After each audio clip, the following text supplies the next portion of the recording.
The Great Controversy, Chapter 1. The Fall of Satan. The Lord has shown me that Satan was once an honored angel in heaven, next to Jesus Christ. His countenance was mild, expressive of happiness like the other angels. His forehead was high and broad and showed great intelligence. His form was perfect. He had a noble, majestic bearing. And I saw that when God said to his Son, "Let us make man in our image," Satan was jealous of Jesus. He wished to be consulted concerning the formation of man. He was filled with envy, jealousy, and hatred. He wished to be the highest in heaven next to God, and receive the highest honors. Until this time, all heaven was in order, harmony, and perfect subjection to the government of God. It was the highest sin to rebel against the order and will of God. All heaven seemed in commotion. The angels were marshaled in companies with a commanding angel at their head. All the angels were astir. Satan was insinuating against the government of God, ambitious to exalt himself and unwilling to submit to the authority of Jesus. Some of the angels sympathized with Satan in his rebellion, and others strongly contended for the honor and wisdom of God in giving authority to his Son. And there was contention with the angels. Satan and his affected ones, who were striving to reform the government of God, wished to look into his unsearchable wisdom, to ascertain his purpose in exalting Jesus and endowing him with such unlimited power and command. They rebelled against the authority of the Son of God, and all the angels were summoned to appear before the Father to have their cases decided. It was decided that Satan should be expelled from heaven, and that the angels, all who joined with Satan in the rebellion, should be turned out with him. Then there was war in heaven. Angels were engaged in the battle. Satan wished to conquer the Son of God and those who were submissive to his will. But the good and true angels prevailed, and Satan, with his followers, was driven from heaven. After Satan was shut out of heaven, with those who fell with him, he realized that he had lost all the purity and glory of heaven forever. Then he repented and wished to be reinstated again in heaven. He was willing to take his proper place or any place that might be assigned to him. But no, heaven must not be placed in jeopardy. All heaven might be marred should he be taken back, for sin originated with him, and the seeds of rebellion were within him. Satan had obtained followers, those who sympathized with him in his rebellion. He and his followers repented, wept, and implored to be taken back into the favor of God. But no, their sin, their hate, their envy and jealousy had been so great that God could not blot it out. It must remain to receive its final punishment. When Satan became fully conscious that there was no possibility of his being brought again into favor with God, then his malice and hatred began to be manifest. He consulted with his angels, and a plan was laid to still work against God's government. When Adam and Eve were placed in the beautiful garden, Satan was laying plans to destroy them. A consultation was held with his evil angels. In no way could this happy couple be deprived of their happiness if they obeyed God. Satan could not exercise his power upon them unless they should first disobey God and forfeit his favor. They must devise some plan to lead them to disobedience, that they might incur God's frown and be brought under the more direct influence of Satan and his angels. It was decided that Satan should assume another form and manifest an interest for man. He must insinuate God's truthfulness, create doubt whether God did mean as he said, next excite their curiosity, and lead them to pry into the unsearchable plans of God which Satan had been guilty of, and reason as to the cause of his restrictions in regard to the tree of knowledge. Chapter 2. The Fall of Man. I saw that the holy angels often visited the garden and gave instruction to Adam and Eve concerning their employment, and also taught them concerning the rebellion of Satan and his fall. The angels warned them of Satan and cautioned them not to separate from each other in their employment, for they might be brought in contact with this fallen foe. The angels enjoined upon them to closely follow the directions God had given them, for in perfect obedience only were they safe. And if they were obedient, this fallen foe could have no power over them. Satan commenced his work with Eve to cause her to disobey. She first erred in wandering from her husband, next in lingering around the forbidden tree, and next in listening to the voice of the tempter and even daring to doubt what God had said. In the day that thou eatest thereof, thou shalt surely die. She thought, perhaps it does not mean just as the Lord said. She ventured to disobey. She put forth her hand, took of the fruit, and ate. It was pleasing to the eye and pleasant to the taste. She was jealous that God had withheld from them what was really for their good. She offered the fruit to her husband, thereby tempting him. She related to Adam all that the serpent had said and expressed her astonishment that he had the power of speech. I saw a sadness came over Adam's countenance. He appeared afraid and astonished. A struggle appeared to be going on in his mind. He felt sure that this was the foe which they had been warned against, and that his wife must die. They must be separated. His love for Eve was strong, and in utter discouragement he resolved to share her fate. He seized the fruit and quickly ate it. Then Satan exulted. He had rebelled in heaven and had sympathizers who loved him and followed him in his rebellion. He fell and caused others to fall with him. And he had now tempted the woman to distrust God, to inquire into his wisdom, and to seek to penetrate his all-wise plans.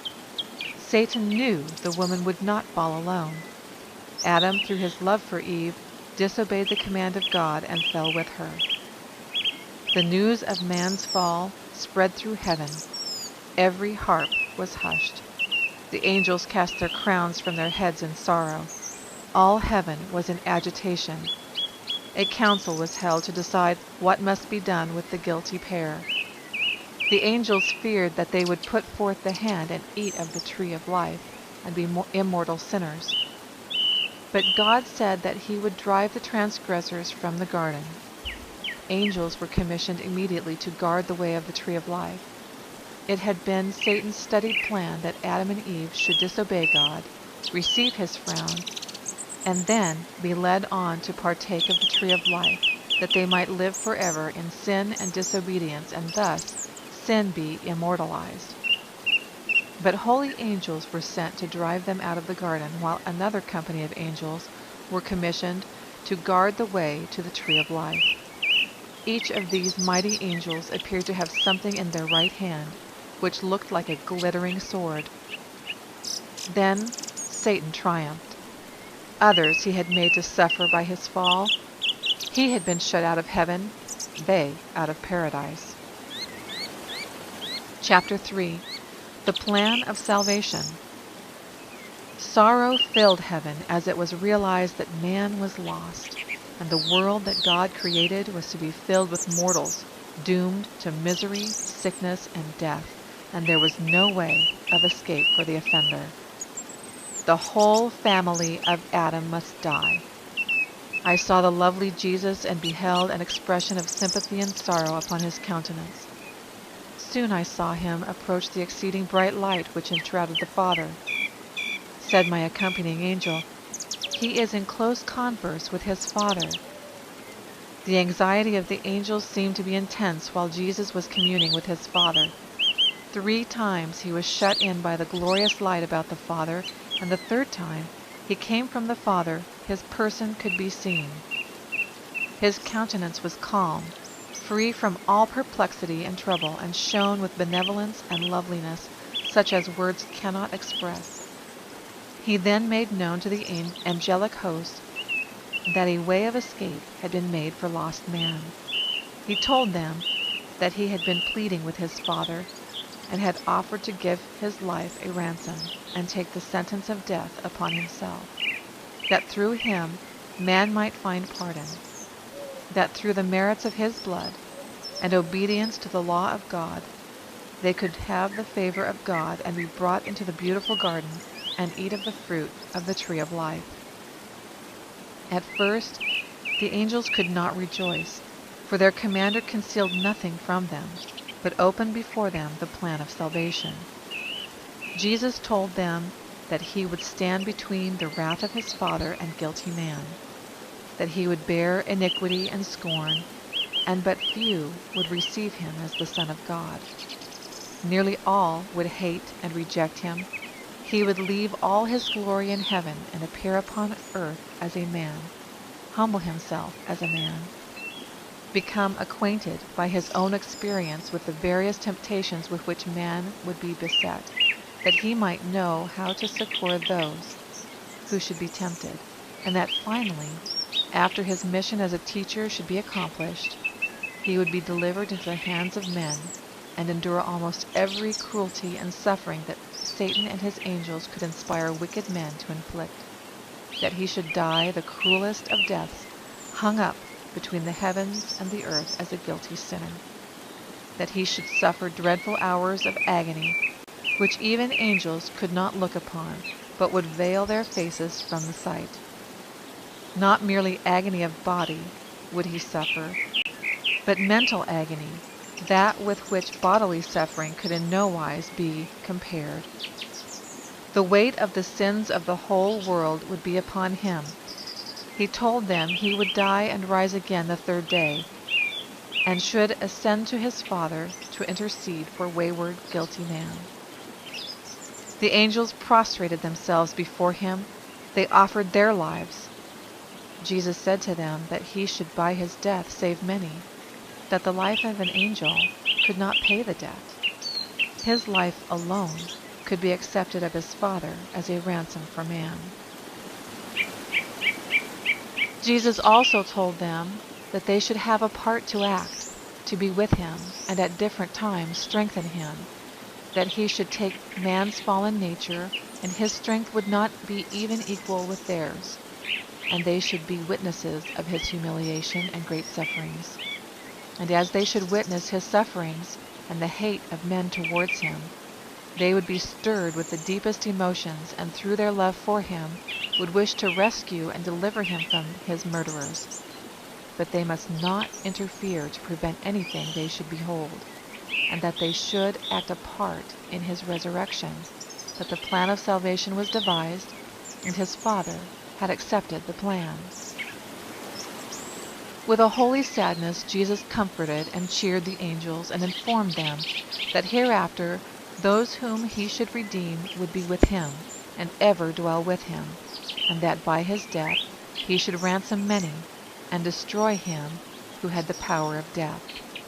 And his Father would give him the kingdom, and the greatness of the kingdom under the whole heaven, and he should possess it forever and ever. Satan and sinners should be destroyed, never more to disturb heaven or the purified new earth. Jesus bid the heavenly host be reconciled to the plan that his Father accepted, and rejoiced that fallen man could be exalted again through his death, to obtain favor with God and enjoy heaven. Then joy, inexpressible joy, filled heaven, and the heavenly host sung a song of praise and adoration. They touched their harps and sung a note higher than they had done before, for the great mercy and condescension of God in yielding up his dearly beloved to die for a race of rebels. Praise and adoration were poured forth of the self-denial and sacrifice of Jesus, that he would consent to leave the bosom of his Father and choose a life of suffering and anguish, and die an ignominious death, to give life to others. Said the angel, "Think ye that the Father yielded up his dearly beloved Son without a struggle? No, no. It was even a struggle with the God of heaven, whether to let guilty man perish, or to give his beloved Son to die for them." Angels were so interested for man's salvation that there could be found among them those who would yield their glory and give their life for perishing man. "But," said my accompanying angel, that would avail nothing. The transgression was so great that an angel's life would not pay the debt. Nothing but the death and intercessions of his Son would pay the debt and save lost man from hopeless sorrow and misery. But the work of the angels was assigned them, to ascend and descend with strengthening balm from glory to soothe the Son of God in his sufferings and administer unto him.